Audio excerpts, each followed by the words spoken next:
Paku miliknya ini tadi pagi aku pinjam sebelum pergi ke TPS.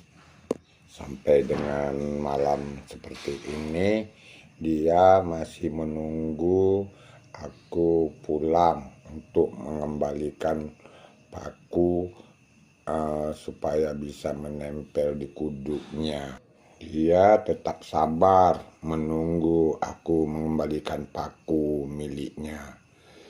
Dia tetap sabar menunggu di kawasan ini agar aku bisa datang untuk mengembalikan paku miliknya supaya dia bisa merasa lebih nyaman dengan adanya paku. Tapi pakunya tadi aku gunakan untuk bawa ke TPS untuk mencoblos tanda gambar calon anggota legislatif.